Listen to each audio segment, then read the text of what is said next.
Ayun, magandang hapon mga kalapatid. So, bukas yung release ng kinarga natin kahapon. So, sabi nga sa video is first lap ng aming South Derby race and then third lap ng Grand Pooling.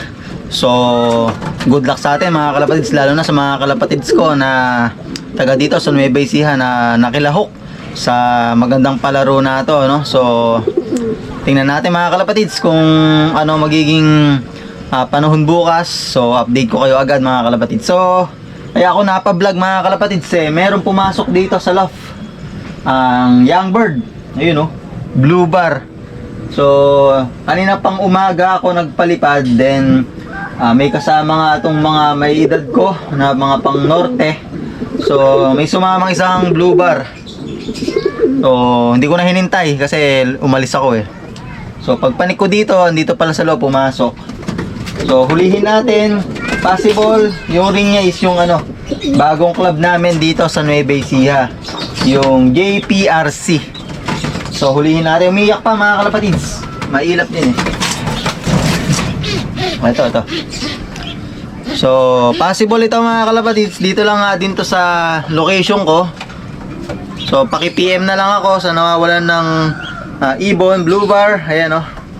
So ring number di ko na babanggitin, pero JPRC 2024 na banded mga kalapatid sa yan.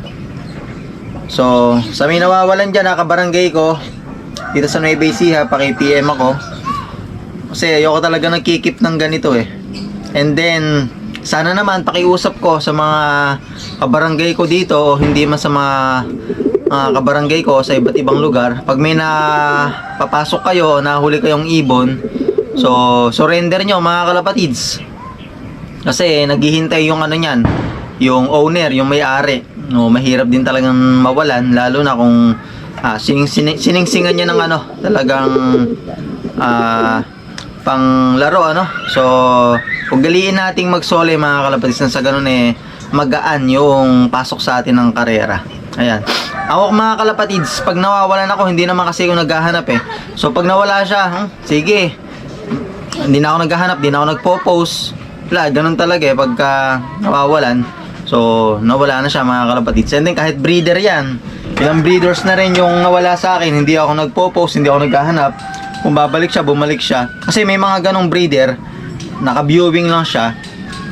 Kunyari, halimbawa, na-acquire mo ng medyo bata pa, kahit naka-viewing lang siya, magaling yung ano niya, homing niya. So nakakabalik.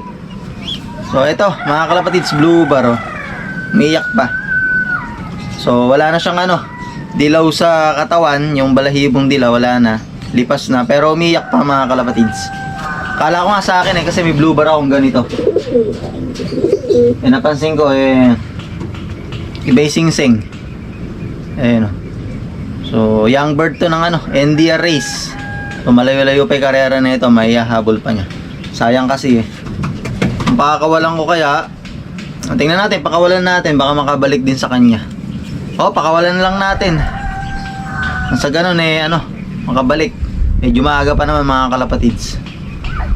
Ayan, so, yun nga mga kalapatids. Ugaliin natin magsole pagka mayroong pumapasok sa ating loft. Lalo na, hindi naman natin alam yung ibon.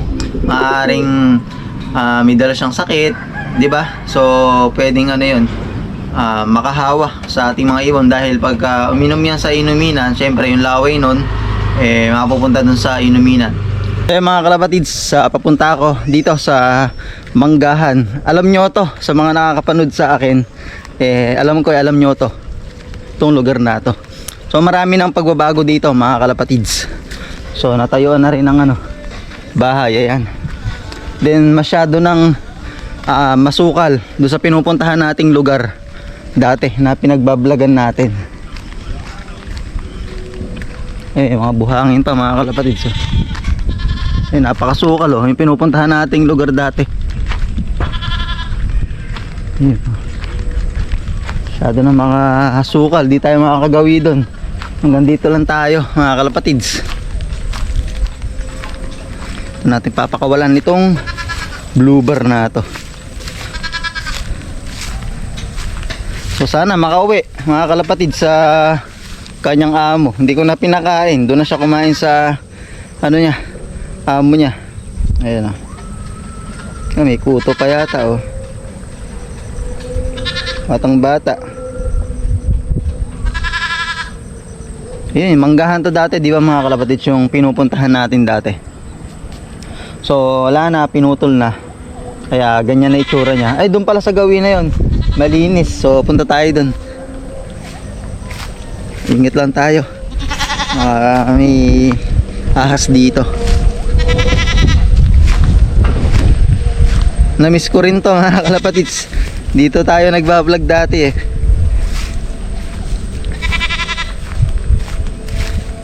Ayan oh, wala na yung mangga. So natira na lang yung sampalok. Ayun oh. So tinaniman na ng sitaw itong gawin natin na to. So dati ang nakatanim dito is yung talong. So ngayon sitaw naman yung tinanim ng nag-aalaga dito sa lupa. Ariko. Ayan, nakakamiss dito yo. Tahimik kasi dito kaya madalas tayong maglagi dito noon pa.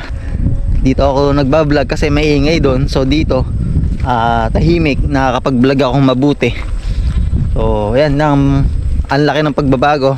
Tapos nung bumagyo pa noon, yung mga puno nga rin isa nagbaksakan. Kaya yun, din pinutol. So wala na natira. Napakalilim dito dati mga kalapatids. Noong pandemic noon, kasagsagan ng pandemic, so manggahan nga to. Nagdadala ako ng duyan, dito ako nagduduyan. Tahimik. So yung isip mo is talagang makapag-isip ka mabuti. Ayan. Yun o, luwag mga kalapatids. Ayan. So ayan mga kalapatids, papakawalan ko dito. So ayan mga kalapatids. Ayan, nakasunod yung aso. Kung naalala nyo yung asong sumusunod sa akin, ito nakasunod pa rin sa akin. Iibon o. Kalapatids. So papakawalan ko na. Yun. Yun o.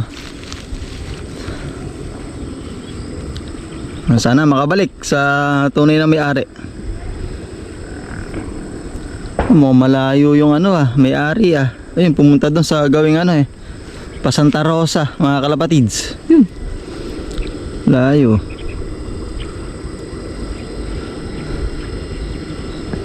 So yun mga kalapatids, yun lang mga kalapatids. Ugaliin natin magsoli pag may nahuli tayong ibon o pumasok sa ating loft. Nang sa ganun pagpalain tayo sa karera mga kalapatids. So yun lang mga kalapatids, bukas abang tayo mga kalapatids, first lap. Okay.